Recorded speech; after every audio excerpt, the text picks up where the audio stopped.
Ready to supercharge your craft as a witch? In today's unmissable episode of the Broken Pentacle Podcast, we're diving headfirst into one of our juiciest episodes where we are planning on discussing our most essential spells. Beautiful spells that we can do that every witch should have as a part of their witchy repertoire. This is one of those episodes in which we're going to dive deep into those beautiful spells. So we're cracking open the Arcane Vault and we are going to be discussing 6 very specific spells. These are road opener spells, protection spells, crossroads spells, reversal magic, and money spells. So that's what we're doing today. So grab yourself a cuppa, settle in, and we shall begin. Welcome, dearest witches, to the Broken Pentacle Podcast. This is a space for witches who walk their own path beneath an upside-down sky, where the stars tell different stories, and the magic, well, it's got teeth. We're your hosts, Owlvine and Avalon, 2 witches who've lived our craft under the southern skies for decades. Yay! So it's so nice to be back with you all. Last episode or 2, we had some recording issues, thanks in large part to Mercury retrograde. And so there was very little footage to go with our audio. We are hoping, fingers crossed, that this translates well in post, okay? So we're going to get in, and before we get stuck into the subject of today's video, we would like to just revisit our episodes and our little sections, our segments. That's the word that I'm looking for. And that is the Magical Apothecary. Now, the Magical Apothecary is where we discuss the stone and the crystal that we are currently working with at this moment in time. And we just give you a little update, or we introduce an entirely new selection of herbs and crystals. So let's get into it. We're going to start with hyssop. And we've been working with hyssop 3 weeks, I think Alpha? so, yeah. I think about 3 weeks. Excellent. How have you been finding your experience with hyssop thus far? Oh my God. It was exactly what I didn't know that I needed for a start. The way these things come in, it was so spirit-led. I have been burning hyssop every single day. So since we last spoke, that's really the only capacity I've been using hyssop in. And I have a beautiful blend that I'm burning every single day, and it has changed the way that my space feels, and it's changed the way that I am moving through my day to day. I feel so much more uplifted. I don't feel bogged down like I was before. It's just awesome. So I wanted to share the formula in case anyone else wanted to make it themselves as well. So we have, of course, hyssop being the number 1 herb there. Then also eucalyptus. So we're talking a little bit about eucalyptus recently. Now, those 2 I paired with the butt end of a sage bundle, just a little leftover, whatever was left, ground that up. Also some corn flour. So that's those beautiful little blue flowers, which is amazing. So we've got hyssop for that insane cleansing, amazing cleansing, with eucalyptus too. Sage as well, of course. Corn flour is for peaceful vibes. I just want more of that in my space. And then I also put some coffee in there. So I put 3 beans of coffee because I want that uplifting, rejuvenating feeling as well. And so I'm feeling that. Then I've got frankincense and myrrh. So this is a little pre-taste, if you will, of one of the episodes we have coming, which is on Catholic influences in the craft. So I really wanted to add in that frankincense and myrrh. We'll talk more about that later. And then there is a little bit of ylang ylang essential oil, which is incredible for peace and relaxation. And this has been one of my magical arsenal tools as well that I've just been carrying around and literally just sniffing it every time I need to chill. It works so beautifully. And then finally, a little bit of lemongrass. All of this mixed up, and I'm burning it each morning on a charcoal disc, and Oh my gosh, it feels so good. I just feel as if I've had a spring clean, in my physical space, but also mentally. Oh, I feel so refreshed compared to what I did a few weeks ago. So I'm absolutely loving it. And I know that you've got a whole bunch going on with hyssop. So share with us what you've been doing. I've been in my arts and craft era. Thank you so much for asking. And first of all, I just wanted to double back on something that you said, ylang ylang or ylang lang. I never know how to pronounce I it. have no idea. However, I buy 3 bottles of that essential oil at a time. I have these little woolen balls, like these little felting woolen balls all around my home, in my bathroom, in my car. And I add ylang ylang specifically to all of them. That's how I move in life. It's my primary favorite scent when it comes to aromatherapy. Oh, I love that. I didn't know that. That's so cool. Such a good vibe, such a good vibe. But getting back into it, yes, I decided that I had used it to burn, as in an incense. I have used it to adorn my protection candle. That was step 2. I have used it to bless the house along with fresh sprigs of fumitory. And I have used it to anoint thresholds and myself. So we've got that out of the way. And then I had coffee, and then I had the leftover tea of hyssop. So I decided, why not? So I made some spell paper. Now I got plain copy paper. I got myself a nice big glass dish, like a baking dish. I always use glass, I never use metal. And so I poured the tea, I poured the coffee, and then I added drops of, I will show you exactly. I added drops of tonka bean, magical oil. These are all by Juniper Moon Apothecary. She's an Australian-based witchy creator and a good friend. And roads are open. So this actually has road opener herb in it. I want to say that specifically because we are going to be talking about road opener today. And this has actual road opener herb in it. So I added a couple of drops of those. So I made this spell paper, and then I put it outside to dry in the sun.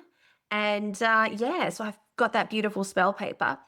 And I ended up making quite a few little herbal bundles for smoke cleansing.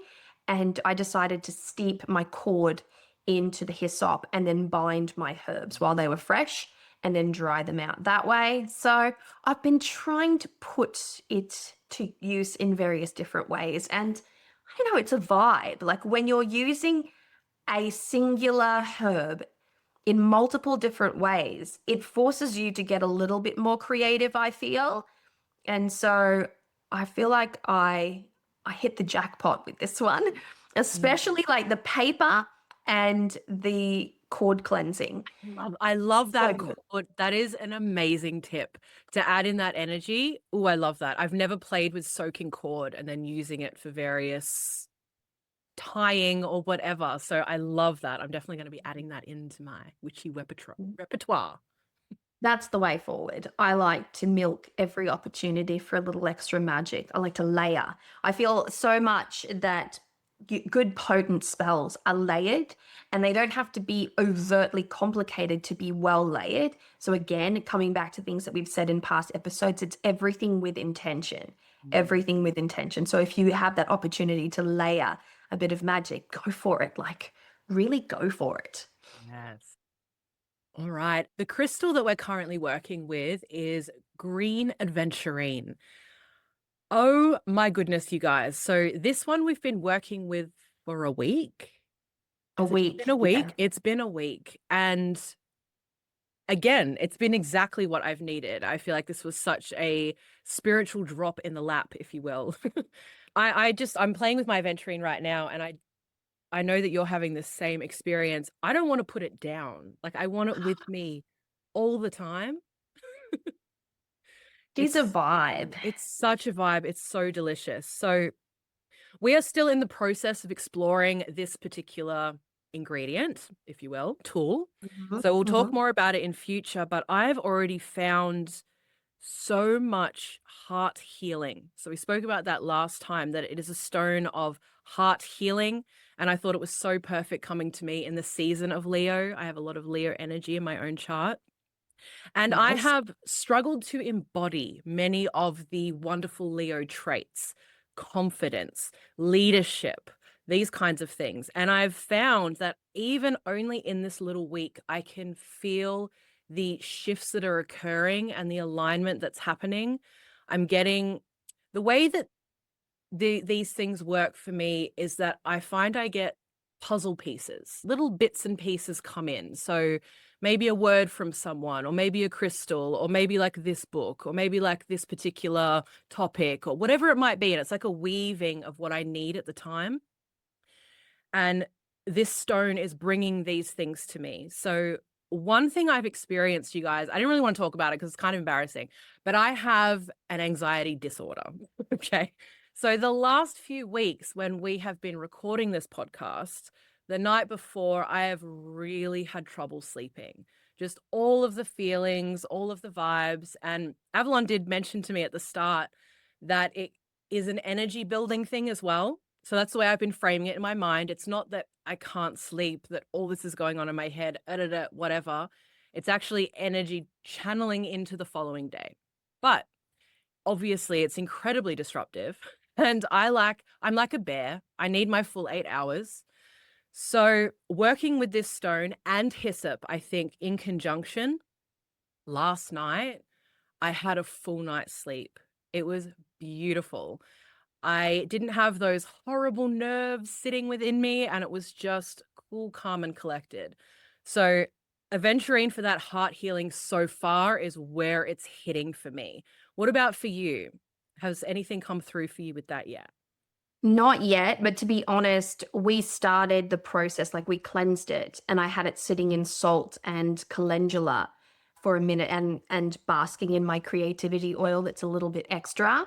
Mhm. So, what I feel like it's helped me with is more to step up to my responsibility. Like, for instance, I had I had like life management stuff this week, lots of like appointments for the kids and all of that. And usually my ADHD gets in the way and I get a little bit confused. Not necessarily in the bad way, it's just more, there's a term for it and it's escaped me right now. But I feel like I've just sort of come together. I've aligned, I've grounded, I've centered myself a little bit, and I've just got the job done. And this morning I woke up with tasks firmly in mind and I sat down and I just got those jobs done and ticked everything off my to-do list before it was even 8 o'clock in the morning. And usually that's a struggle for me. That can be a real struggle for me, is the management of my time. I'm a bit time blind, and I've got a lot of stuff going on as far as my ADHD goes, but I feel like I have been fully present in my body, and I have teamed my aventurine with San Paulo Santo. And I found that when I'm wearing it, I've got it in my bra right now. When I'm wearing my aventurine and I light my Palo Santo and I just rove it over my head, I experience this extraordinary moment of clarity. Like my eyes have Mm. defogged, or my mind has defogged, or something happens in that tiny little moment. And I feel better. I feel better aligned. So for me, it's been a little bit experimental because I'm like, what am I going to do with you? It's a larger tumble stone, so I'm not necessarily going to grid with it. I prefer to grid with pointed crystals. But it's been so comforting. It's been very warm. Like when I take it away, it holds all the heat from my body, right? And I hold it in my hand and it feels comforting. It feels soft. It feels very gentle. It feels very, very soothing. So I have tried to ensure that connection remains for most of the day. So I pop it in my bra. I take it in the shower with me. I have it in the pocket of my pajama pants. And then I set it right next to my bed on my bedside table while I sleep. And then I pick it up in the morning, pop it back into the pajama pants, and go about my day. So I'm really trying to create. This has been going for 2, 3 days now. This would probably be day 3 now that I've moved it out of the salt. So far, so good. I mean, so far, so good. I don't have too much to report, but that's where we're at the moment, creating a bit of a bond. Yeah, awesome. And you guys, please feel free to share with us if you are doing these experimentations along with us. Share what's coming forward for you so far. We'd love to know. Absolutely, because it's such a great way to share information, tips, and discoveries with one another when we're all working on the same thing, but something new pops up for each and every person. You've got such a multifaceted learning experience opportunity right there. So I'm all for it. Love that. All right, let's now get into our core spells, our subject of today's podcast. And I'm kicking it off strong with, oh my gosh, I'm so excited. I'm so fucking excited. We're going to start with road openers, yeah? All right, so I'm Brazilian. This is my qualification, okay? My qualification to talk about this. I am Brazilian. I come from an African diaspora religion, a syncretic religion. I practice Afro-Brazilian. We're going to call it voodoo. It's spiritism. And that is where I was raised. I was raised in a terreiro. I grew up in this terreiro. I am generational in that terreiro. The terreiro has been in my family for 5 to 6 generations now. So all of my sisters, we come from the same point of origin. We are all spiritists. We have all had our initiations.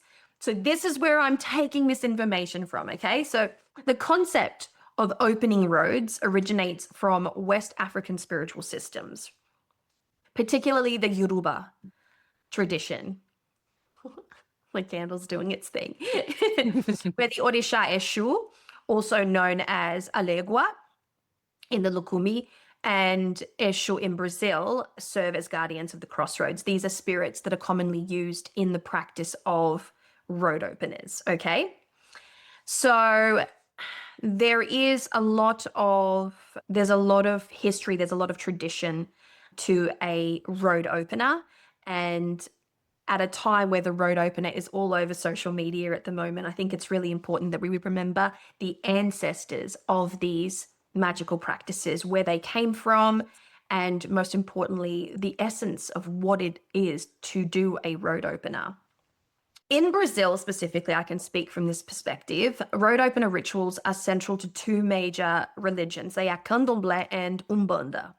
And so Candomblé practitioners petition Eshu, the guardian spirit Eshu, which is the messenger of the Orisha, to clear pathways, remove blockages, and traditional offerings are laid out to the Eshu when this happens, and they mainly consist of palm oil, which is considered óleo de dendê, cachaça, which is a sugarcane rum, and red and black candles, and they're often left at crossroads. So we're already looking at the crossroad component of a road opener in a certain context. This is in Candomblé specifically. In Umbanda, we're working with Eshu and Pombagira as well. However, these are more herbal baths, whereas Candomblé is the laying out of magic at a crossroads. In Umbanda, it's the spiritual bath. So I have done both. I have laid out offerings at a crossroads, and I have also had my spiritual baths. My culture is very big on spiritual baths. And so candle work and sacred smoke cleansings coincide with a spiritual bath. And so just from that perspective, you can start to see the shape of road openers. Now, in hoodoo and conjure, we have a little bit of a different experience. So road opener spells commonly incorporate candles, typically yellow and orange, for success, herbs such as bay leaves for victory, lemongrass for cleansing, and cinnamon to accelerate results, and the biblical Psalm 23, the Lord is my shepherd. So my little bit of research led me there. And if any of that information is incorrect, please do correct me. I would love to hear how I've gone wrong, just in case any of that information is out of whack. The road opener is also practiced in Santeria and Lukumi, so in the Cuba and Caribbean traditions. And in this tradition, it's the Alegua, the trickster Orisha that controls doors and opportunities and is invoked for these types of experiences. So we can tell you this thus far. Road opener is a form of spirit work.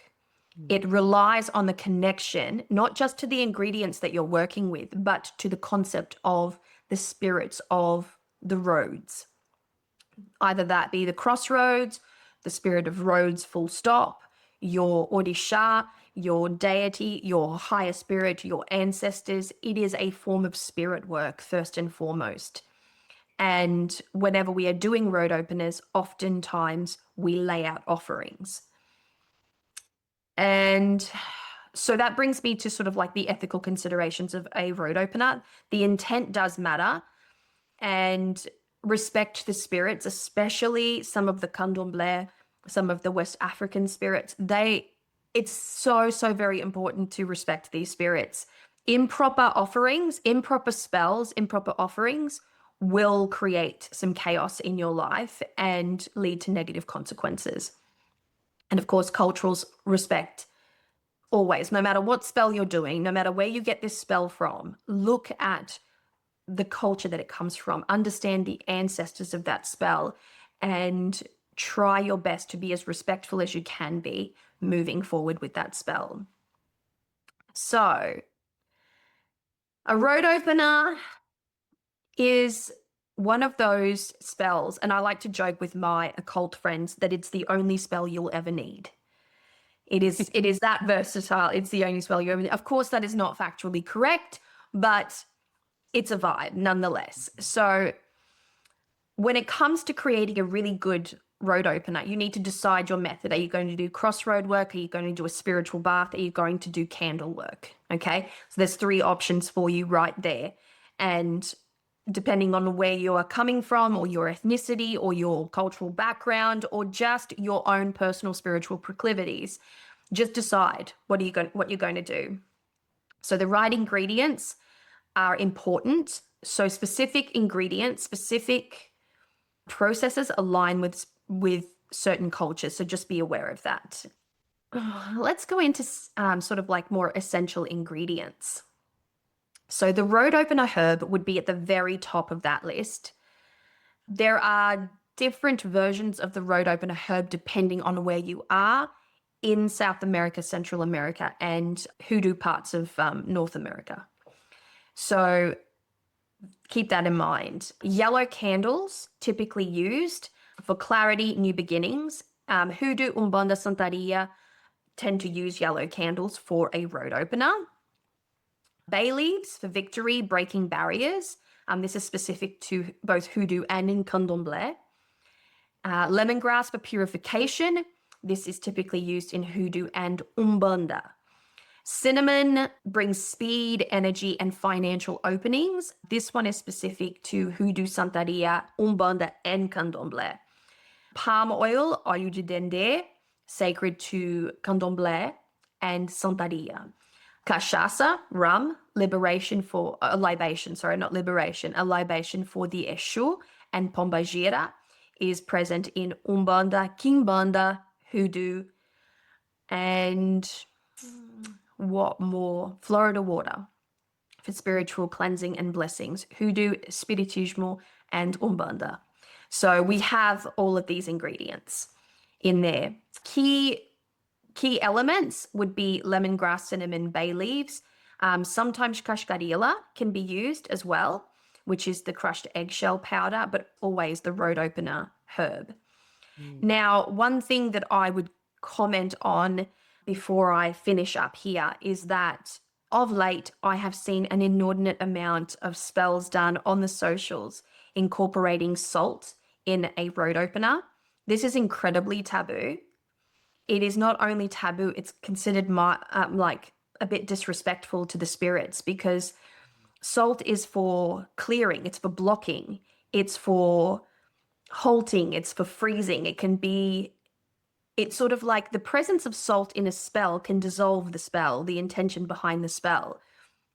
There are many reasons why you would not put salt in a road opener, and yet I have seen the spell with the plate, with salt all over the plate. Somebody draws an actual cross in the middle of it and they put a candle in the very center. That is not how you do a road opener. A road opener has its origins, has its history, has its tradition, and it's incredibly disrespectful to go about that route and not be at all aware of where this beautiful magical work actually comes from.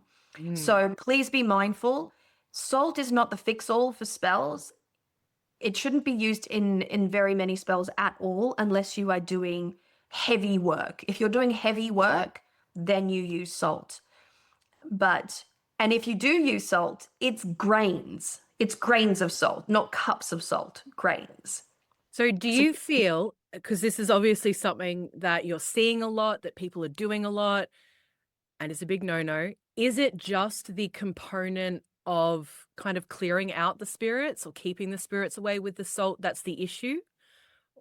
What else? Yeah, it could be. It clears away the prosperity, it clears away the energy, it clears away the spirit, it dissolves the work that you're doing. So you're actually creating the very thing, you're dissolving the very work that you're creating.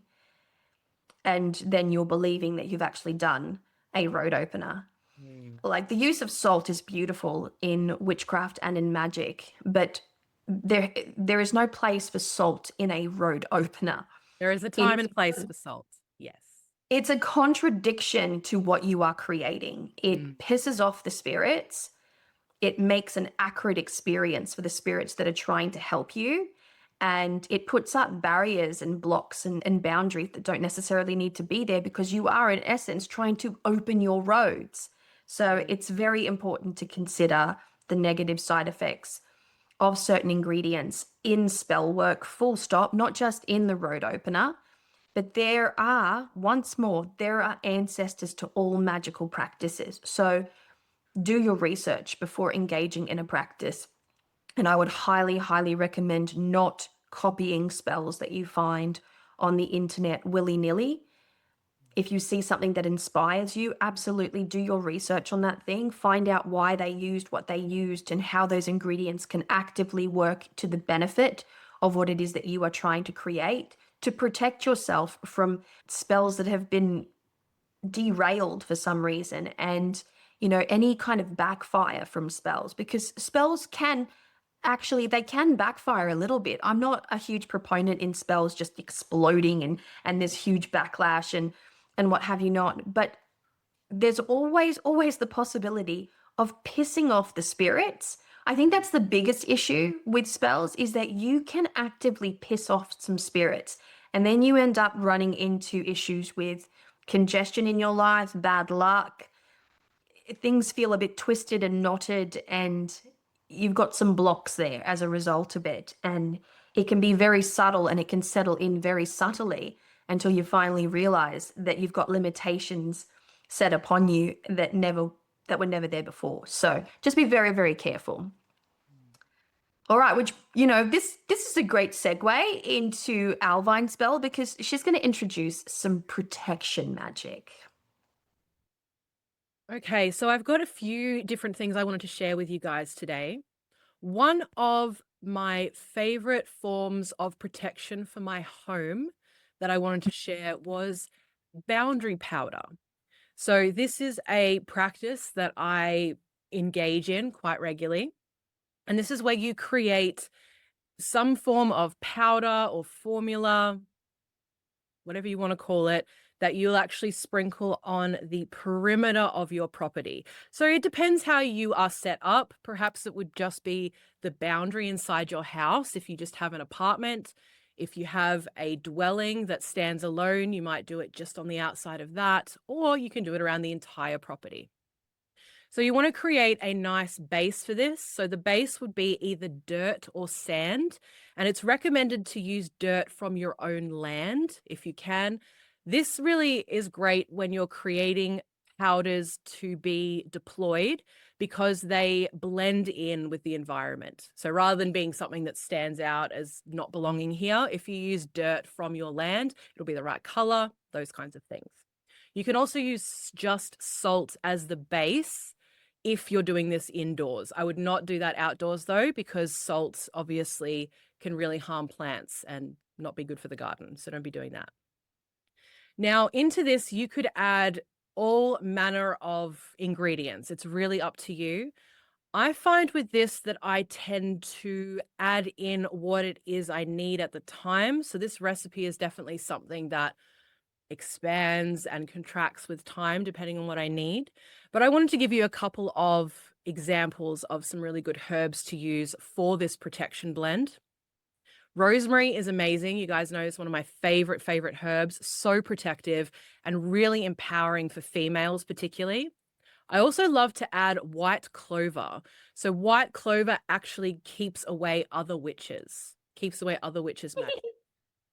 So I like to add that one in there.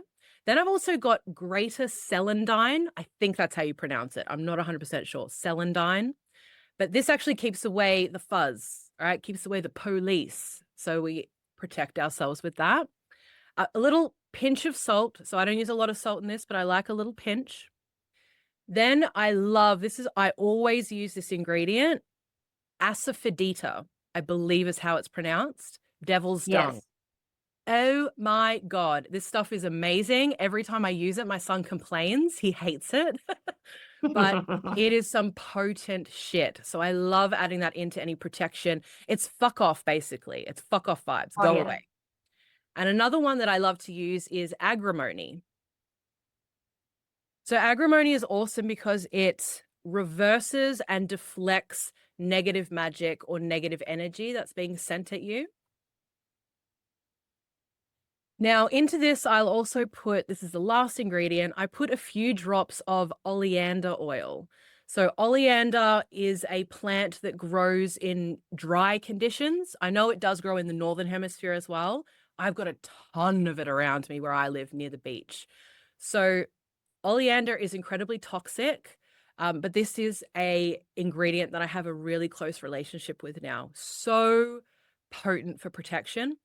So I grab a couple of leaves of this and just steep it in oil for a period of time. Now, as oleander oil is toxic, obviously try not to get it on the skin. So I don't use oleander oil in anything I'm putting on myself because you can break out in hives and rashes and things like that. But this is an awesome powder. So the way you would deploy this is you walk backwards and sprinkle the powder around your property. You can do this in a myriad of ways. Some people like to go around the whole boundary in one. Some people like to add a chaotic element. So they'll like sprinkle a bit here, sprinkle a bit there, sprinkle a bit there. So there's more of this chaos protection happening around them. That's really interesting. And another one is just to throw it over the roof of the house as well. So you're covering the entire property with this amazing protection. Now, another thing I really love to do is I have a spoken charm that I do. So I'm not going to share the actual charm that I use, but it is chaos magic in nature. So it's actually something that I've pieced together from, I'll say, a favorite fantasy series. There are various charms within this that I've added together, and it's now that one protection charm for me. This is something that I've been putting over my house every single month for probably 2 or 3 years now. Oh, it's so potent and gorgeous. So this is something you can do when you have no tools, right? You can do this with just your hands with that intention. I actually like to do it with a wand though, and I think it's one of the few things in my practice I actually use a wand for. So another thing you can do is what I do, is speak my charm on every direction of my house, the 4 sides, and then one up the roof and one down on the ground. So it basically creates a big bubble around the entire property, above and below from all sides. So I wrote a little elemental protection charm that I wanted to share with you guys. So if it's something that you're interested in, you could use this charm, or of course, use this as inspiration to create your own charm, which I always feel is a lot more powerful. But I like to work elementally, so I'll just share this with you. Earth, hold firm and guard this place. Air, swift winds, cleanse every space. Fire, burn true and guard with heat. Water, flow pure and let peace increase. Spirit, surround in sacred light. This home stands safe both day and night. So you could say the entire charm for every single direction or have a different line. You could work with the directions as well. So those are a few ideas. And the last one I wanted to share is a witchy classic, and that is the witch bottle, which is essentially some decoy magic. So the witch bottle you might have heard of, it's a popular old world form of magic that they've found.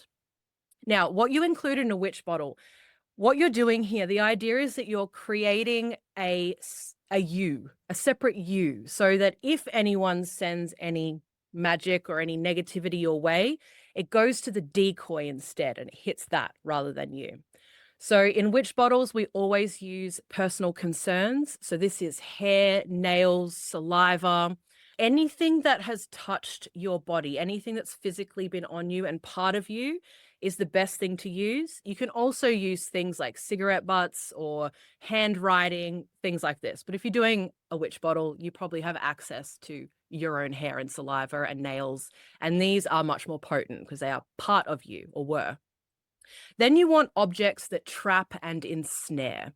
So this could be string, wool that's all tangled up. This can be pins, thorns, anything that's going to trap and ensnare. I quite like to use mirror shards as well, although that's not necessarily traditional, but I like to add those in. So that's all you need. You need personal concerns. You need these objects that trap and ensnare. And then traditionally, you fill the rest of that jar or bottle, whatever you're doing it in, with your own urine or with wine if you don't want to use urine. Some people are funny about that stuff. I'm all about the personal concerns, though, personally. And then you bury this witch bottle somewhere towards the front of your property. So I've got mine not too far from my front door, and you literally set and forget, bury it deep, put it in there, and it will do its work for you. So those are some of the protection magics that I wanted to share with everyone today. And I would love to hear if you guys have a specific protection spell that you use and love. Please share it with us in the comments. Nice. Do you, Owlvine, do you dig up your witch bottles when you move, or do you just leave them in there? At my last house, I actually left it because I couldn't remember exactly where I buried it. I always think that that's the best for apotropaic magic. Mm. When you're hiding, when you're concealing things, it's best to just leave them concealed. It's a set and literally forget, as Owlvine said. So every house needs a new bottle. Yes. And if you live in an apartment, you can actually bury your witch bottle, make it small and bury it in a pot plant. That is such a great tip. And if you don't have any potted plants, because some people don't, which is insane, you should. But you can also just put it somewhere dark and forgotten, the back of a cupboard or something like that, where it's just not going to be disturbed. That's the biggest thing. It's okay to have a bucket of dirt too. Yes. Just a rando bucket of dirt. That's a great tip. Yes. Yeah. All right. So that's protection, and that is road opener out of the way. Which brings us to our next core spell, if you will. And I'm going to be talking a little bit about crossroads magic, okay? Which does feed in a little bit into a road opener. Like I said, a road opener doesn't need to be done at the crossroads, but it can be done at a crossroads. So at its core, crossroads spells is a magical working that harnesses the unique energies of places where paths intersect. These are liminal spaces. They're neither here nor not here. We have been working with crossroads, cross-culturally speaking, for such a long time. The concept of crossroads magic is not unique to any particular culture. There has always been this understanding that the intersection within areas, environments, spaces hold a very specific magic. I need a quick drink of water. So crossroads are often viewed as gateways between worlds, places of decision and transformation, and meeting point between humans and spirits. There have been songs about crossroads. There have been stories about crossroads. There are spirits for the crossroads. So why would you use crossroads magic? So typically speaking, the spells that you would use a crossroads magic work for tend to align themselves with new beginnings when you need to open up your roads in life. Spirit communication, so to commune with deity, ancestors, or entities. Banishing work, this is one of my preferred favorites, to permanently remove negative energy from your life. You might do a working in your home and gather up the ashes, the remnants of whatever spell, and then leave them at a crossroads along with an offering to the crossroads spirits. Candles, liquor, food, sometimes coins are all great options. And you can also go to the crossroads for knowledge and skill acquisition. And this is following like the legends of meet the devil at the crossroads kind of vibes. So there is a superstitious element to that component. So if you're going down there to do more of a road opening style of spell, then you're best to work with a yellow candle at the crossroads at dawn specifically. If you can line this up with a new moon, excellent.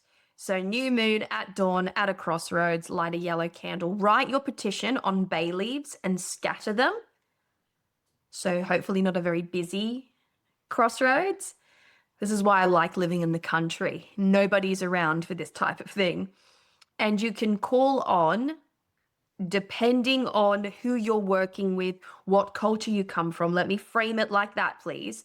You can call on Alegua, Eshu, or Papa Legba to open your paths.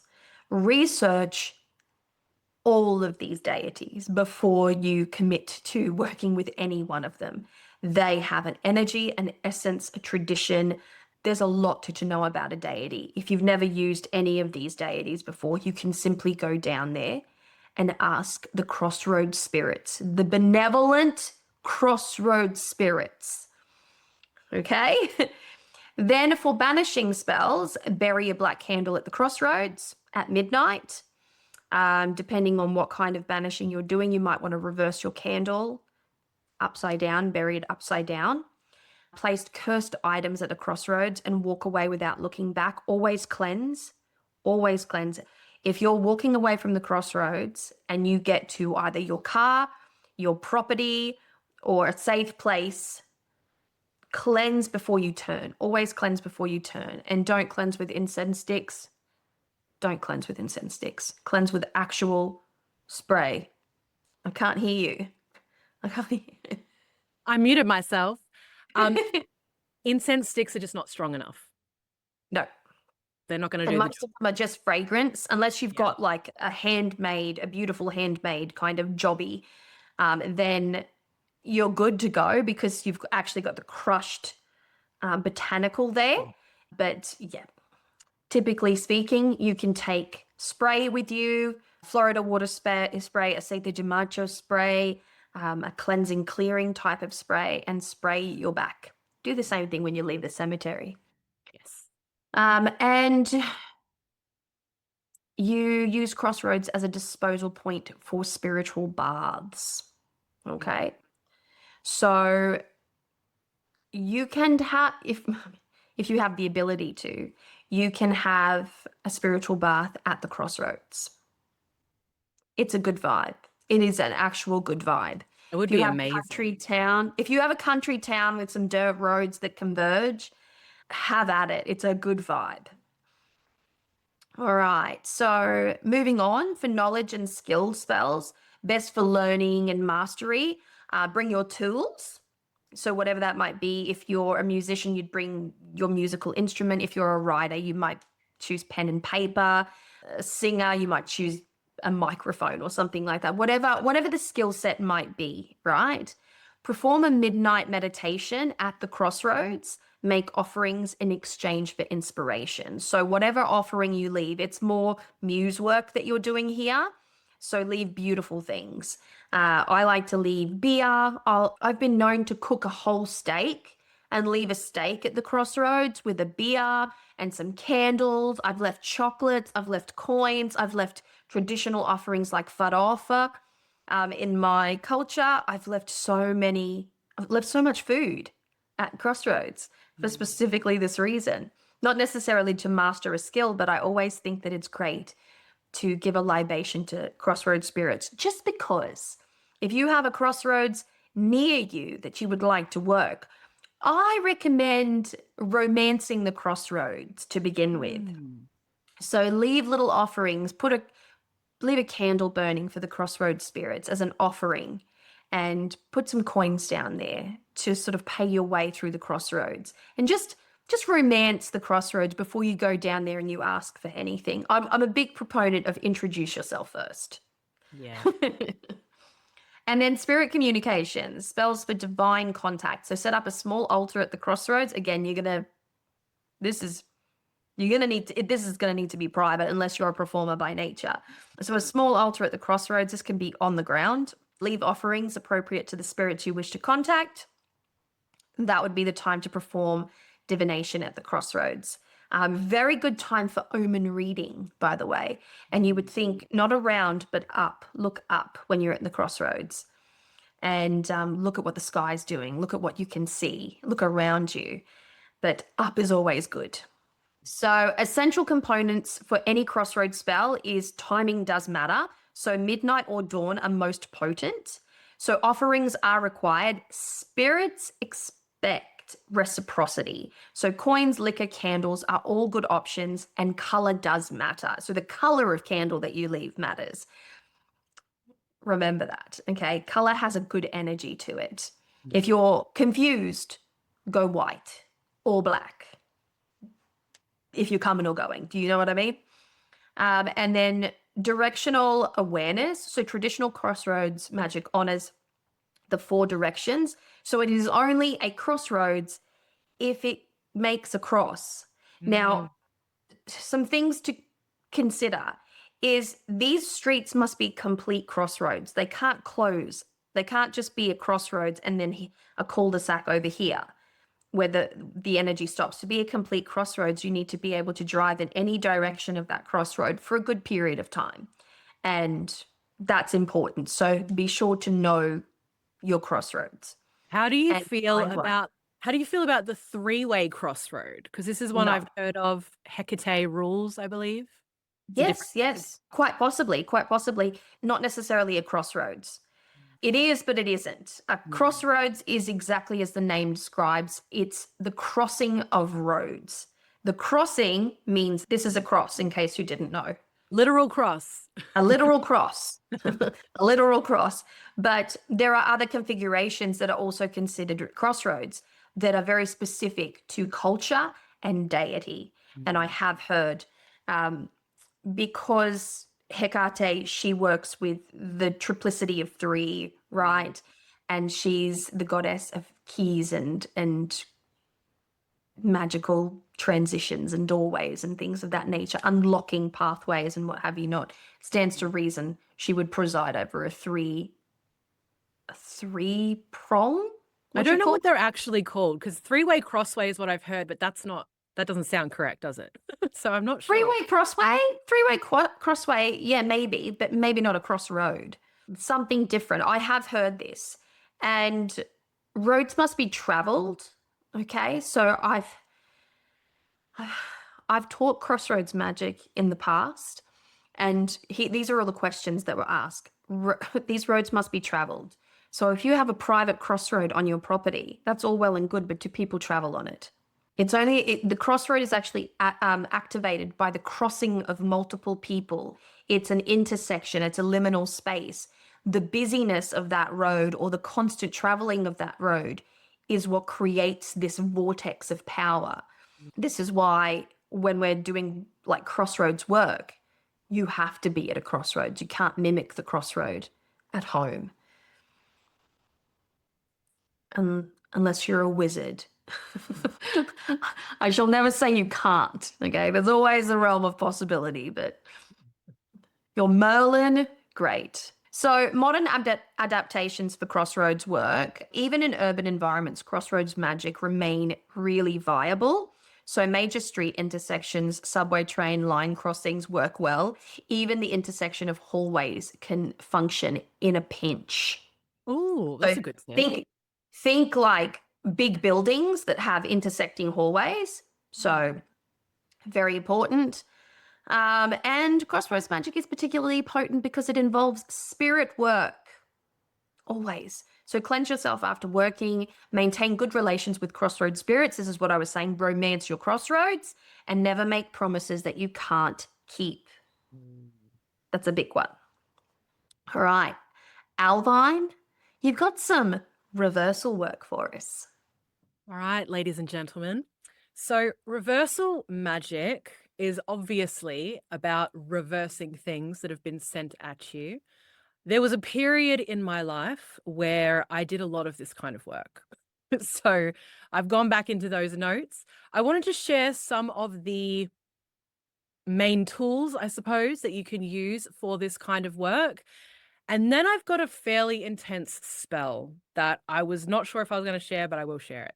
And an oil recipe as well. So, one thing that's very popular to use with reversal magic is double action candles. So, these are candles that are two different colors. So, traditionally, one of those colors is black. Now, it depends on what you're reversing as to what other color you might choose. Typically, white and black. I personally really like to work with red and black, though, every time I'm doing reversal magic. Now, that's traditionally more to do with matters of the heart or love, something like that. There is also green double action candles as well. Now, if you don't have access to these, which being in the Southern Hemisphere, you might not, you can actually make them yourself. And all the double action candles I've used personally have been ones that I've made. I don't have any on me to show you at this moment. But if you don't have double action candles, if you can't make any yourself, you can actually use two different candles as well. So depending on how you want to do this. Another traditional ingredient for reversal magic is crab shell powder. Now, I'm incredibly lucky. I live right by the beach, so I collect all of my crab shells myself.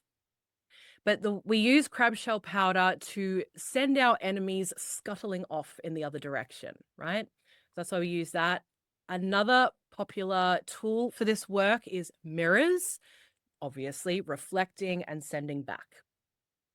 Now, a method that you can use for reversal work is to write backwards as if you're writing in a mirror. So this would be on your candles, if you're carving your candles, or on petitions, or whatever else it might be, writing backwards.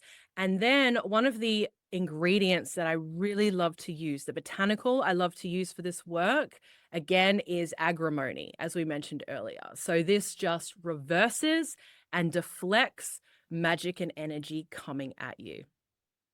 Now, using reversal oil is also an awesome tip because it's so versatile. So let me share with you my specific recipe. So when I am crafting reversal oil, I like to craft it on the crossover between moon phases. So when the dark and new moon are happening, okay, over that kind of moon and sun conjunction there.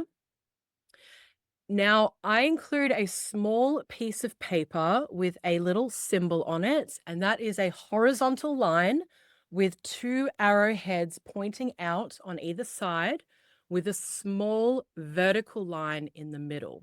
Now, this is a traditional symbol of reversal.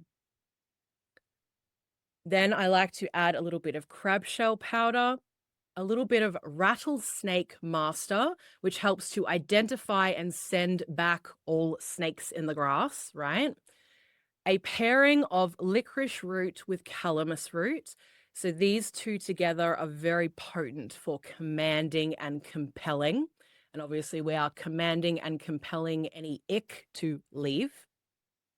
I also like to add a tree root from an upturned tree. So the energy of this is down is up is down. Okay, so add in one of those tree roots. I also add in some lemon spikes. Now, I've never personally seen a lemon tree with spikes, but I actually had someone from the Northern Hemisphere send me some spikes from her lemon tree. So I don't know if lemon trees are just real hardcore in the Northern Hemisphere or if there's like a variety of lemon that grows these spikes, but they're like decent spikes. So I like to include one of those. And that is to send back the energy with a jab, right? I like to always include a jab. Don't be coming back here, you know? And then I add in a little bit of oleander oil as well. So that is the reversal oil formula. And then I just wanted to share the spell with you today as well. Okay, so the first thing you do for this spell is on a piece of paper, you want to write down what you're banishing. Okay, so a kind of a general thing that you could write is to banish all ill intent, hexes, curses, magical or spiritual attacks, evil eye, low vibrational ick, targeted negativity of all kinds. And this is something you can add, which is really helpful if you don't know who you're dealing with. A lot of the times we don't. So you add in from all enemies known and unknown. It's a really great kind of catch all if you're dealing with any negativity and you don't know where it's coming from. So then you want to dress that petition. So I do this with a mixture of reversal oil, that recipe that I shared with you. I've also used Four Thieves vinegar before for that nice go away. Okay, then you burn the petition to ash and you put your intent into that. So tell them to fuck off, right? Tell the energy to go away. It's all about your intent with this working, standing fully in your power and with authority, pushing away whatever that energy is that has come at you. Then I set a mirror facing down on the ashes to reflect on that bitch, right? Then on top of that, I set a glass skull candle holder filled with graveyard dirt. Now, I wouldn't necessarily recommend people just using graveyard dirt. You really need to have a connection to the spirits. So you can use any kind of dirt, but I use the graveyard dirt specifically to kill their intent. On the candle, backwards, you carve death to all my enemies works. Light the candle, get it going for a bit, drip some wax, and all the while you're calling on your enemy's demise or on their work's demise, right? What they've sent at you. And then you butt that candle into the dirt. Now, with the top of the candle, you then carve a new top for it. So you just carve away some of the wax and get the wick so you can light that. So what I do with this is I've got this skull candle holder filled with graveyard dirt, and then I put a little bit of, you'll love this, salt in the top. Now I put specifically Himalayan salt. And for me, what this is, it's an extra filter. So I'm now burning down that candle, sending all that shit back. And right on the top, I've just got this little layer of Himalayan salt, right? So that anything coming back has that filter on it. Now, you can do this working all at one time. Depends on the kind of candle you're working with, I would say. Or you can do this over several sessions. For me, it depends on what I need. If I'm feeling like it's really heavy and like there's really energy that needs to be moved and it didn't work the first time, I'll do a series. I like to do work in threes. So 3 days working with that same candle or relighting the candle, depending on what I need. I prefer to keep it all as one and have that going, but it really depends. So you can kind of work with that how you will.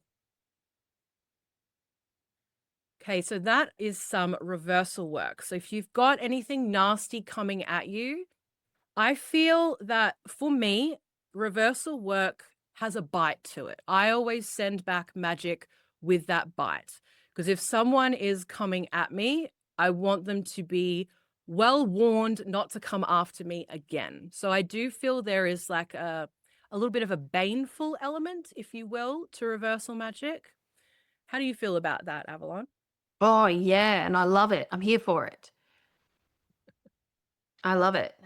I think you got to get nasty sometimes. You I think it's do. okay. Like, especially in protection, magic, and reversal work, you need to be prepared to take a stand. It's defensive magic. So, Yeah, be a warrior. yeah, you do have to step into that sort of protective mama bear, lioness vibe. Energy, absolutely. Exactly.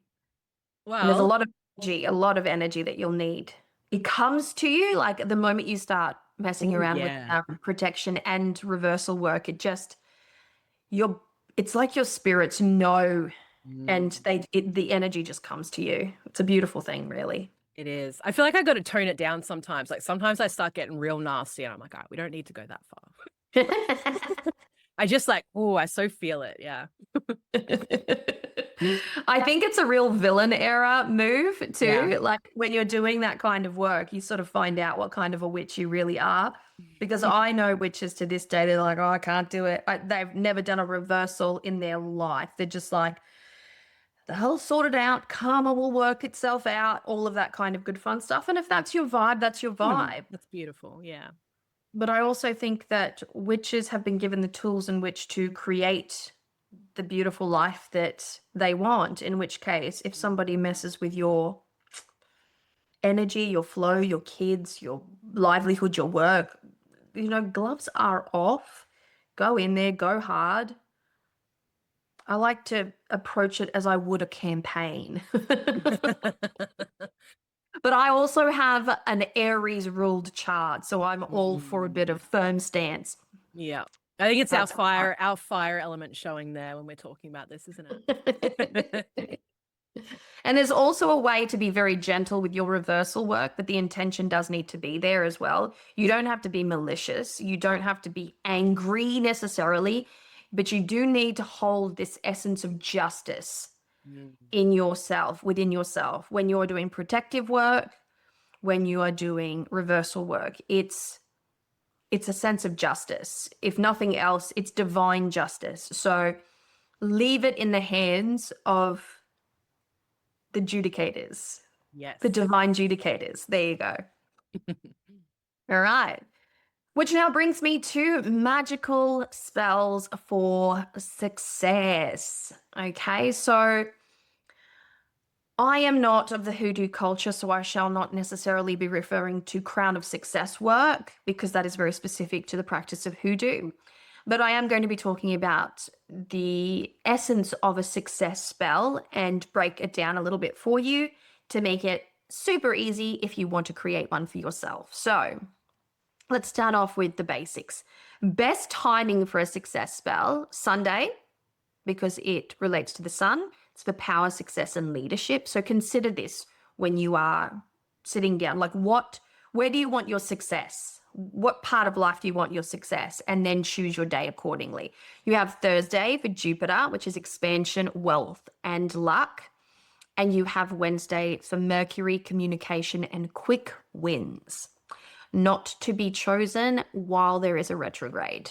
Unless it's a favorable astrological experience for you, right? So then we have our moon phases. So our waxing moon, so growth, building, success, full moon, amplification, and peak power energy, new moon, new beginnings, fresh opportunities, not waning moons, not last quarter moons, not dark moons, etc. Planetary hours. I work planetarily when I do my magic. I work with the days of the week and the planetary hours. So I would work with the hour of the sun. So if you chose the Sunday, I would choose the hour of the sun on the Sunday and see how you can just layer it.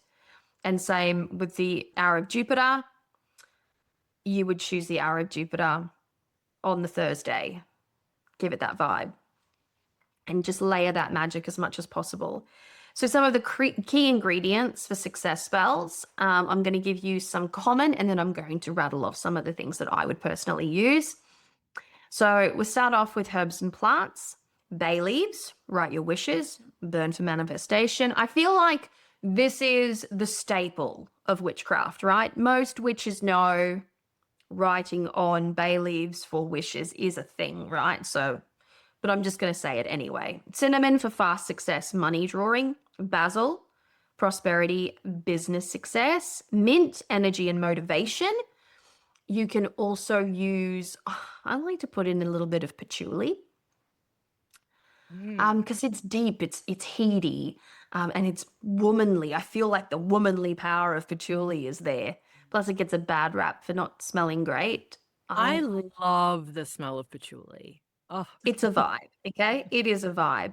I would also put things like I would sweeten success with a little bit of sugar.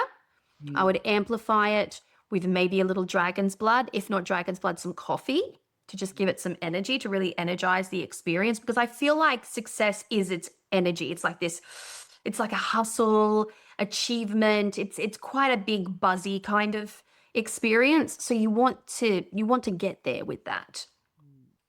And bubbles. I like bubbles. I like bubbles for success. So either actual bubbles or champagne in a glass bubbles. I always find the act of toasting at the end of a success spell with a really good champagne or bubbly is its own sort of like commemorative experience. yeah, that's cool. I like that. That's my vibe. All right. Now, if we're going to work with crystals, I would recommend citrine for wealth, success, and motivation. Citrine is also known as that stone that you put in your cash register. So for a little business success, it equates to money and prosperity in that. Pyrite for business success and confidence. It's also fool's gold. So these have got more prosperity elements associated to them. Clear quartz, which amplifies intentions. I think clear quartz is like the goat, really, of crystals. I would put clear quartz. I would also use, this is particularly potent if you're a woman, the purple charite crystal, which is like female power and dominance. So good if you're doing sort of like a more leadership success kind of work. I would use lapis lazuli for that speaking of truth element. There's so many good stones. I might even use adventurine for a little success.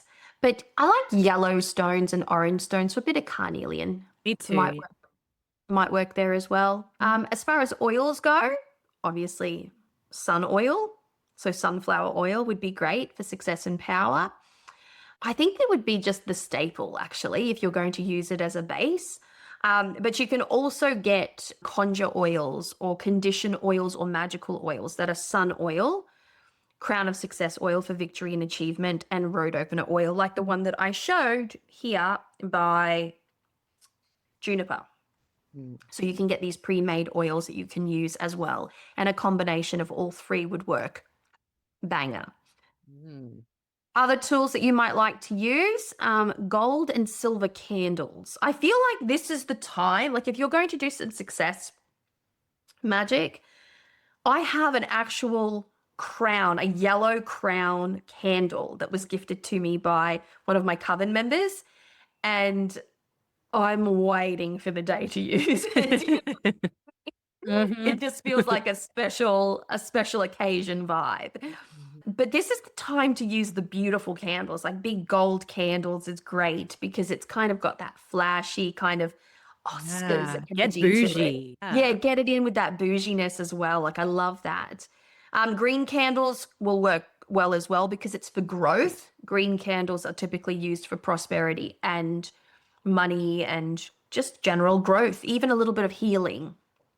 And then I would consider using sigils and symbols for personal success. You can create your own. You can create your own sigil for success in the area that you want. It's great to sit down and do that. I helped my girlfriend do that just the other day. She's about to move house. And so she needed a little witchy woo-woo. So I took her through the construction of a sigil. And she's like, oh my God, I love this. It was great. It helps to have friends who are witches. Definitely. Okay. And then types of success spells. So you can create a candle spell, and that would look more like using one of those bougie candles and then carving your intention. You could even load that candle. If I had a candle near me, I'll just use this lighter for instance. Let's say this was the candle, this is the wick at the top. You would carve out a little space underneath the candle, flip it upside down, carve out a section, and push some of your herbs in there, and then put that wax back in and then melt it up a little bit. So at the very base of your candle, you've kind of got like this little deposit of magical energy. And when the actual wick meets that deposit of energy, it supercharges your spells. Little tip from a folk witch. Okay. So carve your spells up. I always like to mark my spells and own my candle magic. So whenever you carve your name onto a spell, you should always lick your thumb and run it over your name. So it links, you've got a tag lock then. You've linked your DNA to that spell. There is no mistaking who owns that shit. Then we have our bay leaf manifestation, right? Burn wishes. You can collect the ashes of your bay leaves. If you've ever had, I've done this in a large group of people with some drinks and lots of bay leaves, and you just write and you wish and you write and you wish and you burn, and then you've got this massive ash, and then you rub the ash all over yourself. It's a little tribal. It's good for camping. It's good for camping. All right, so mojos, charm bags, great to do a little charm. So gather up your herbs, gather up your crystal and your petition paper. I feel like I should say too, if you want success in getting a job, the one herb, botanical ingredient that I would recommend is devil's shoestring. I fucking love it. I love it. It's hard. It can go through lulls with it. So you can find it and then you can't. And then you can find it and then you can't. So the last time I was looking for it wasn't for job work or anything like that, but it was a specific ingredient for a spell. I needed to put a mass call out, and I ended up having to go far and wide to get it. So very annoying. So yes, make your mojos, make your charm bags. A success jar spell is always a good thing because I feel like the energy of success matches well with the frenetic shaking of a jar. Like it feels right. Like it just feels right. Unless you're going to celebrate your success spell over dinner at a bougie place with champagne, and that's doable. You can stage a spell in a public place and you're the witch in charge and nobody else knows what's going on. You can do that with a success spell. But if that's not your vibe, get yourself a nice little mason jar and create for yourself a layered herb coin petition jar. So put lots and lots of good stuff in there. I find a little bit of honey can also be very nice. It's sticky, yes. It's slow moving, yes. But it's also very productive and sweet. And there's a longevity to it. So whenever you can add, you just need the tiniest little bit of honey. And if you put just a little drop, it will roll in whatever powder you've got in there and it'll preserve in the form of a little drop. So if you didn't know, you know now. And then you can do some visualization and some meditation. I think that when it comes to success magic, seeing is believing. Like you kind of got to gaslight yourself a little bit into the success of it all. Really, at the end of the day, it's good to sit there and daydream. Like daydream is actually quite potent magic. If you want to succeed in an endeavor, for instance, you want to be a New York Times bestselling author, then close your eyes and see yourself as the New York Times bestselling author. See yourself in your pajamas looking at the computer, checking your emails, and the notification comes up. Like feel the energy of that experience. Whatever the success you want, put yourself in that situation. You want to be successful in your music career. See yourself getting the invitation. See yourself getting up on stage. See yourself grabbing the microphone. Like really visualize yourself in that moment. In fact, I would say before you do any success work at all, visualize that first. Visualize your goal very clearly in your mind's eye, in whichever capacity you are able to do that. I know that there are people out there that suffer from aphantasia, and so that visualization component isn't as vivid for them, but it's a more tactile experience. Either way you go about it, prepping your mind for the work is really good. And then finally, not finally, but almost finally, enhancing success magic with affirmations. So success flows to me effortlessly. Offerings to deity spirits, Jupiter, sun gods, personal guides, ancestors, the ancestors of the industry that you are seeking success in. So let's say you're an artist, a visual artist, and you want to get successful. I would be lighting some candles and laying out some offerings to like Frida Kahlo, if that's your vibe, or my favorite is Botticelli. To each their own. So your offerings and remove blockages. So back to what Owlvine was saying, before you do success magic, give yourself a really good cleansing. And it's worth doing any kind of cleansing, clearing, protective and reversal work ahead of time before you get in there and you do a good success magic. And give it time to settle. Consistent action. Okay. I want to say this with my whole chest. Yes, give it to us. Spells aren't passive fix-alls. They don't just work in the background. You have to work alongside a spell in order to make it successful. That can look like creating the spell and applying for a job. That can look like creating a protective magical spell around your home and cleaning and decluttering your home at the same time. Working physically with the magical energy that you are creating. It's an alchemical experience. It's necessary to charge your spell. To create a spell is one thing, but then to act in accordance with that spell is quite the other. And that is how we charge our spells. That's how we let the universe know, oh, we're not just making little wishes over here and then forgetting about them and going about our day. We are actively concentrating and focusing and pouring our intent and our energy into this one thing. And so you let your gods, guides, guardians, ancestors know exactly what you want, where you want it, how you want it. Be very specific and very intentional about how you do that. Now, we've got some deity that you can work with for this type of thing if you are the type of witch that works with deity. Apollo is a fantastic one for sun, success, and creativity. Jupiter for luck and expansion. Lakshmi for wealth and prosperity. Ganesha removes obstacles. And personal ancestors and spirit guides are also recommended as well. Now, I've got a little recipe here I'm going to run through for a success oil recipe. So if you're interested in making this, give it a go. So best day to make this is on a Sunday or Thursday during a waxing or a full moon. I'm going to go with waxing. I'm going to go with first quarter to second quarter waxing. I like it better, but it's up to you. So your base oil, a good sunflower oil would be great for solar power. Olive oil holds a bit of ancient blessings and abundance. So if you've got it, use it. Always use what you've got first. Sesame oil, if you have it, prosperity, especially in Hindu and Middle Eastern traditions. So herbs and roots, pick about 3 to 5. So bay leaves, cinnamon chips, basil, allspice berries, cloves, ginger root for energy and action, and chamomile for calm confidence. Really great.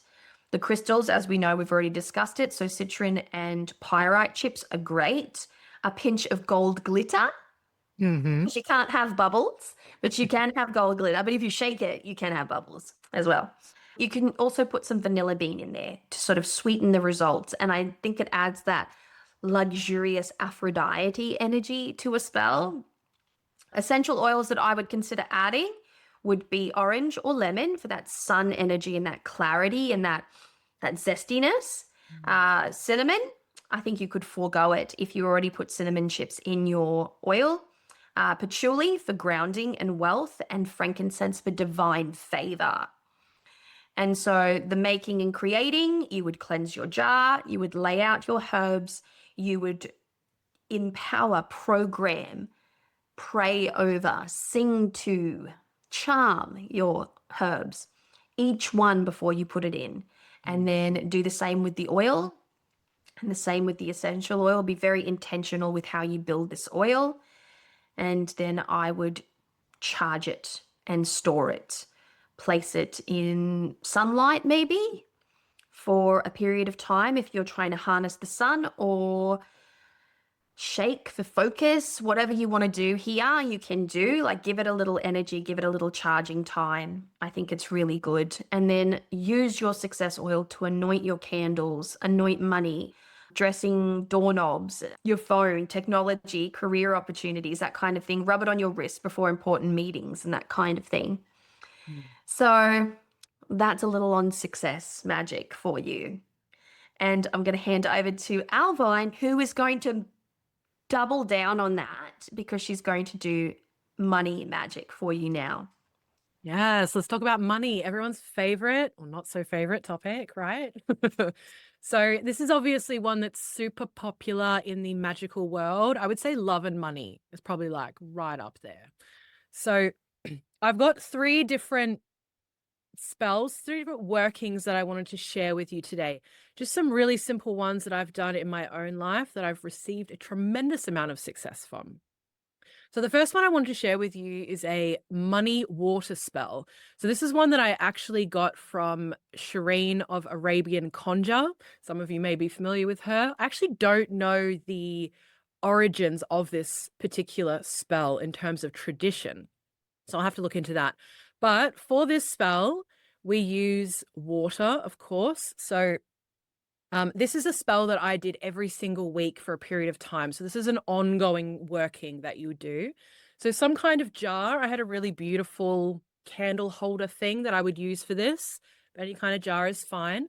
You want to put about a handful of rice in the bottom of the jar. So rice is amazing for prosperity work. Just some dried rice. Fill that with water. And then I use a little bit of green food dye. So just literally a drop, because that stuff is so potent. A drop of that, a few drops of a money oil. I mean, you can create with the different botanicals that I'll talk with you about today. You can add all of those into an oil. So you literally, to make a money oil, I like olive oil for the base, but you can use, again, any form of oil that you like. And just add in, I would say, at least 3 prosperity ingredients, and you got yourself a money oil. Also, a tip is to always add actual money into your oil, coins, notes, whatever. Notes I really like for a money oil personally. So you've got your jar with your rice, your colored water, nice and green. And then all I did to actually work this particular working is set a small floating candle in the top of that. So I would light up that candle, and then I would light some incense. So again, you can create your own incense blend if you're that kind of witch with any of the things we're going to talk about today. Or honestly, sometimes I would just use a stick. So I would have specific scents that I would use and pop that out. So I liked that because then you've got all of the things there, again, elementally looking at the work. And so I began doing this particular spell. Each week I would set it out. You set it by the front door to welcome in prosperity. I would actually do that on a Thursday for expansion, right? I think Thursday is a great day to do money magic. I think Friday is a nice day too, with the beauty and kind of luxury aspect. Obviously Sunday with the sun. But I actually found in my own life, what worked best for me was doing this work on a Monday, because it's the start of the week. So I pushed for those other days. I kept working those other days, but just what felt right was that Monday. So for a period of time, that's when I would do it. Start of the week, do that. So you don't always have to go by the days and do all these different things. You make it work for you as well. Now, I wanted to chat to you guys about money rice. So in the money water spell, it's just plain rice, brown rice, white rice, whatever you've got is fine. But you can actually make a money rice blend, and you can use this in a variety of ways then. We'll talk about a little bit of those. But the way that I personally make money rice is to begin with a white rice and then add in food dye. So that green or yellow food dye, I've used yellow as well, but very small amounts at a time because this stuff can get really dark very, very quickly. So literally a drop or two and just mix it around with a spoon all through there and the color will come out really beautifully. Then you want to add botanicals and oils and or. Again, these could be any prosperity or abundance herbs, money herbs that you enjoy working with. Some of the ones that I put down here, usually the things that I reach for, patchouli, which we mentioned earlier, mint, cinnamon with a little bit of sugar. So I love this pairing for just drawing whatever it is that I'm wanting. So I quite like it in Money Magic as well. Basil, of course. And I like to add some pyrite chips if I have them. So that little gold sort of sparkle. Oh, and since we're talking about sparkle, you can, of course, add glitter as well if you wanted to do. We've talked about glitter, I think, every single podcast episode, which has been a surprise.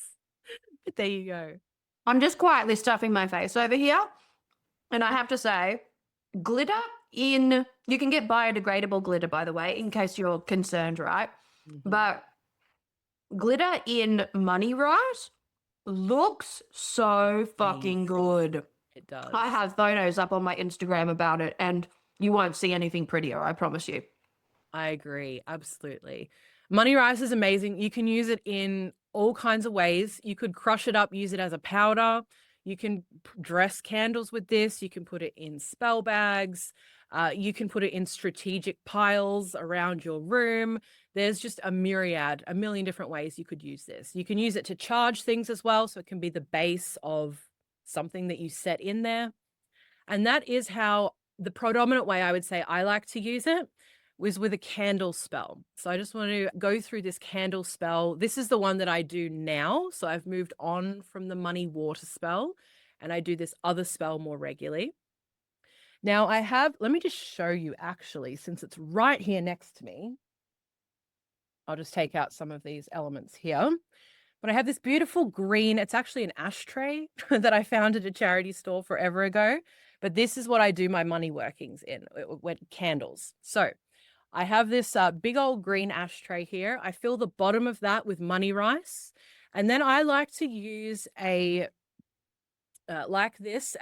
glass encased, they say 7-day candle. They don't really burn for 7 days, but that's fine. So one of these in green, generally. Put that in the center. Now I like to add a petition. Okay, so the petition is where you can get super personal. What do you need? How much do you need? Is it a job? Is it more consistent money coming in? Like put in your specific money needs on there. Then I like to use a fed lodestone or a magnet. So lodestones are magnetized stones. And traditionally, for them to be working, for them to be doing work for you, they need to be fed. So that is just with some iron filings, or what do they call it? Anvil dust. There's different names for it, but a little bit of that. So that gets it working. And also I like to dress them with a little bit of money oil. Now, with the candle, you carve or draw on the candle, depending on what kind it is. If you have a glass encased, of course, you're going to draw on it. And if you have one that's open, you can carve it. So you would put sigils on here, your personal sigils. If you've got a dollar amount that you're manifesting, you would put that on there. Any symbols or words of power here. So I like to put dollar signs and things like that. Just basically make it beautiful. You don't have to. It can literally just be like nasty and scribbled with whatever you want. But I find, particularly with glass encased candles, particularly because they're so expensive for us, I kind of like to add in a bit of artwork there and make it kind of nice for me to look at for the next few days. So again, these workings are amazing to do if you're working Money Magic Thursday, Sunday, maybe Friday. But if it is an ongoing working, see what fits in with your pattern as well. So again, for me, that start of the week Money Magic really worked, even though it's the day of the moon, right? So also work with what works for you. Perhaps doing your money work on the day you get paid might be a really powerful way to do that. But I really like these kinds of ongoing workings. So it's not going to your magic when you're in dire need and, oh shit, I need some money right now, but actually building up that consistent energy of prosperity, moving into that. So if you're someone that finds that you aren't as prosperous as you would like to be, I would definitely recommend consistent prosperity workings like this to build up that energy in your world. And it made a massive, massive difference for me. So that is my recommendation. That's a great tip. Actually, a simple little prosperity little magic that you can do is on the first of every month, and you blow some cinnamon into your home. Like, this is big in my country. Like, we have a whole little incantation that we say, but like, do it every month. And that small little action can become a very significant kind of energy building experience over time. That's such a great tip. Like, it's literally, I mean, we've talked about this in previous episodes. It doesn't matter how big the magic is. It doesn't need to be a whole spell.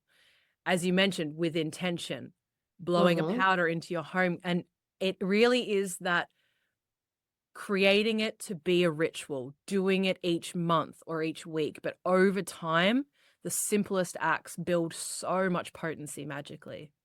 It's true. It's true. And remember, ritual doesn't have to be elaborate. I have to wash my very long hair every 2 to 3 days. I have to, and I do every 2 to 3 days. As cumbersome as it is, I do it every 2 to 3 days. And I have done so for most of my life.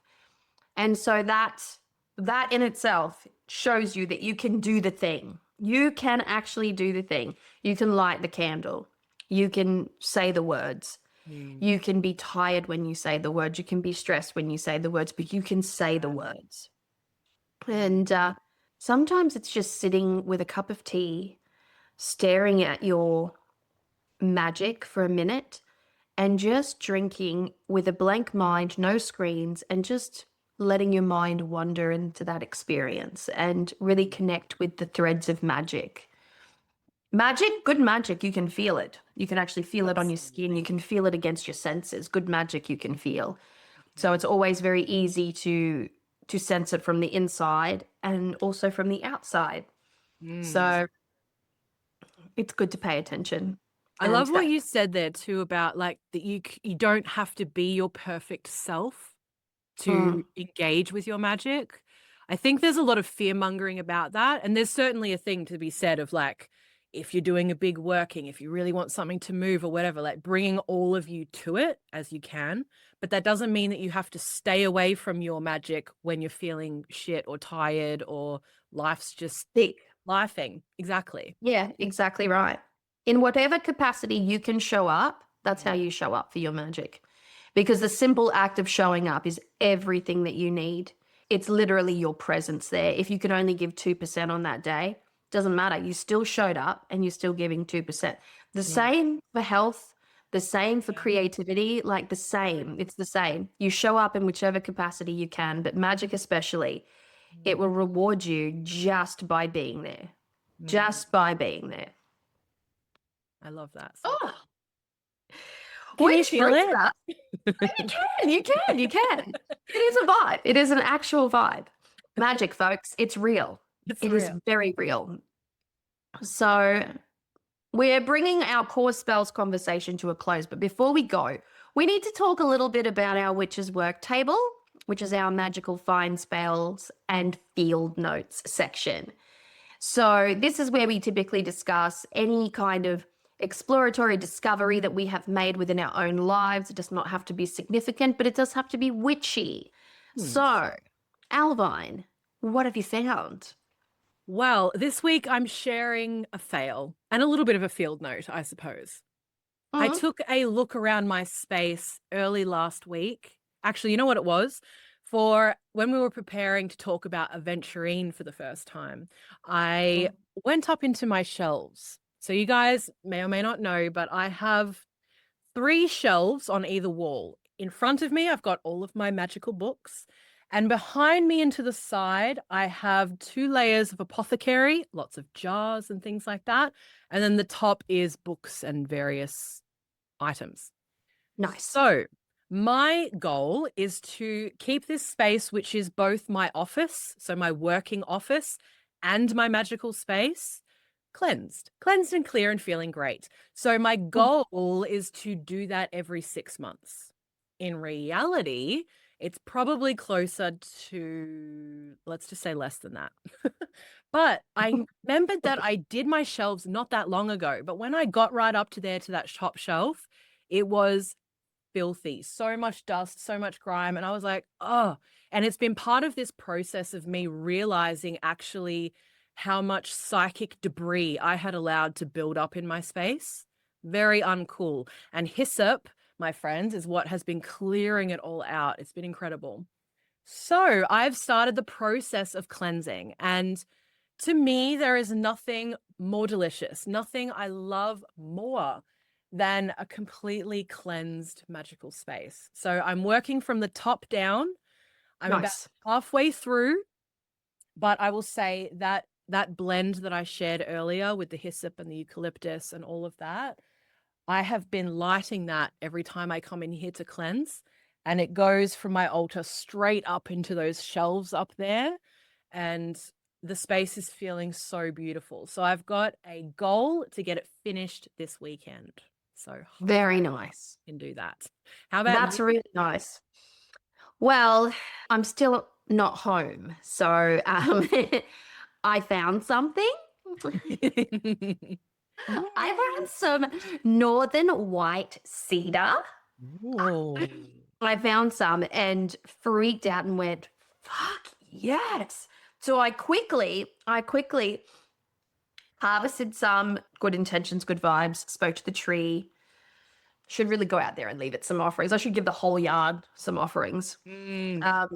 But I harvested some and then I decided that I was going to bind it in my hyssop cord and I was going to stuff in the very center of it some road opener herb. Ooh. So I bound it all together and I dried it on low in the oven, in this electric oven that I have here because I don't have my dehydrator with me. So it's all been like very low heat for like hours. And it got crispy. It got really not cooked, but it got super dry.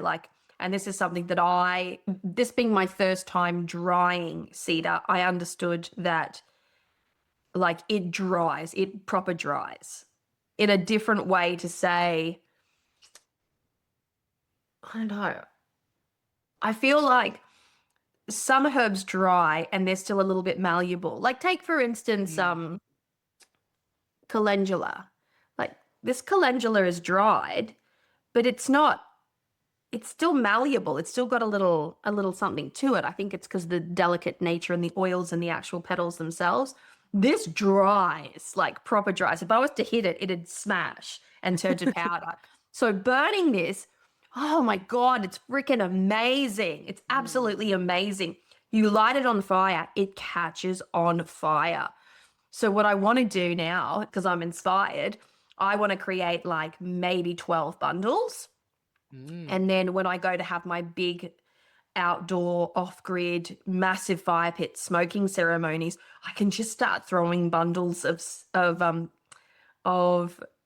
like northern white cedar into my fire and creating that outdoor cleansy experience. Honestly, it gave me life. You know, when you make those witchy finds and you're like, oh my God, the possibilities. Yes. Oh, how exciting. What a great road. Let's talk about road to go down as well. That idea of crafting things to throw in the magical fire pit. Oh yeah. Yeah. And I recently acquired, I'll show you when I'm back home. I recently acquired an 8-liter potbelly cauldron, brand spanking new. Oh my God. Yeah, with a lid. Oh, it's so beautiful. Brand spanking new. I got it off Marketplace for like $60. What a fucking find. Go on. I know. The gods were on my side for that one. So I could actually do like a little fire inside my pot belly and then actually take it around my yard and like smoke cleanse like a wild witch. Oh, the ideas that I have, folks, the ideas that I have are nothing short of like spectacular. That creativity is zinging. It's the oil. It is the Yeah, oil. for I'm sure. convinced that it's the out of control oil. I gave some to my witchy bestie the other day and she contacted me going, "What the fuck did you put in this?" So she's an actual she's a visual artist. So she's illustrating a children's book at the moment for a publishing house. So she's art. Just like, "Oh my God, what did he put in this?" Like, I can't even switch off my brain. That's yes. That is the experience. Yes. Yeah, I think the counterpoint to that is like a heavy valerian root or chamomile tea, like to really just calm. Even a passion flower. A passion flower tea can make you very drowsy. That could be a good vibe. Mm. All right, folks, which brings us to a close. That's it, my loves, from under our upside down sky. You've been listening to The Broken Pentacle, where the stars tell different stories and the magic always has teeth. Until next time, witches, bye.